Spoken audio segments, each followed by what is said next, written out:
उत्सव अगदी पहिला दिवस आपला आहे। त्या दिवशी सर्वांना या ठिकाणी पाठ्यपुस्तक त्याचबरोबर गणवेशाचं वाटप सुद्धा इथे करण्यात आलेलं आहे। त्याचबरोबर आपल्या गावच्या प्रथम नागरिक सरपंच मॅडम यांनी पहिल्याच दिवशी आपल्याला एक वृक्षारोपणासाठी पिंपळाचं झाड दिलेलं आहे। या झाडाचं महत्त्व असं आहे की बऱ्याचदा आपण आपली जुनी मंडळी सांगतात की या झाडावरती भूत वगैरे असतात, परंतु नेमकं उलट असं आहे। हे पिंपळाचं झाड आहे ते अगदी पुढच्या 4 पिढ्या जगतील।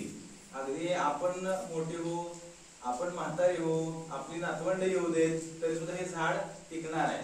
दुसरी गोष्ट म्हणजे सगळ्यात जास्त ऑक्सिजन देणारं झाड कुठलं आहे तर ते पिंपळाचं आहे। याच झाडाच्या खाली तथागत भगवान गौतम बुद्ध यांना ज्ञानाची प्राप्ती सुद्धा झालेली होती। सर्वात जास्त ऑक्सिजन देणारं झाड पिंपळाचं आहे। त्याचबरोबर जर तुमच्या शरीरामध्ये वरती चरबीच्या गाठी असतील तर या पिंपळाची कोवळी पानं जर तुम्ही रोज सकाळी अनुषपोटी चावून खाल्ली तरी तुमचं रक्त शुद्ध होणार आहे आणि त्या गाठी सुद्धा निघून जाणार आहे।